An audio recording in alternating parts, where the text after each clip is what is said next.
they go.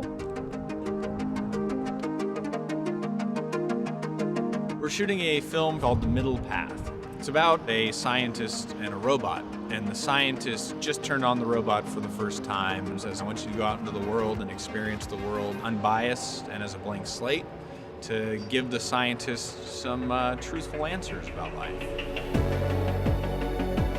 The low-light capabilities of the Lumix GH5s really can't be understated.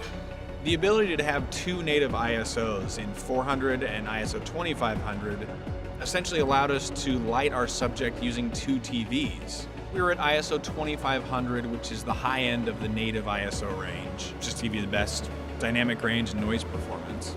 It's performing like a full-frame camera in low light. We used the Zeiss Master Anamorphic Prime.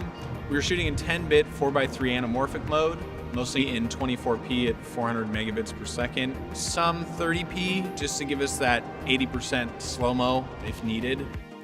Shooting exteriors in Oregon obviously provides some challenges with the weather. During one of our last nights of filming, it started raining. The camera held up fine, it got fairly wet. We were just wiping off the lens and not even worrying about the camera. I would normally use an audio recorder, but since getting the XLR1 adapter fits with the portability of the GH line, which I'm all about. I've really enjoyed shooting with the Lumix GH5s.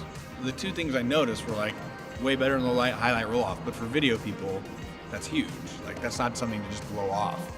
A 2-stop increase would bring this up to 14 stops of dynamic range, which is just about film. This camera now is an all-light camera. You can light, you should still light your stuff, but it gives you that much more flexibility.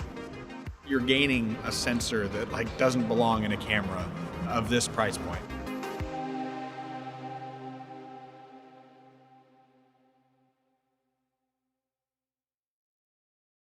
Panasonic.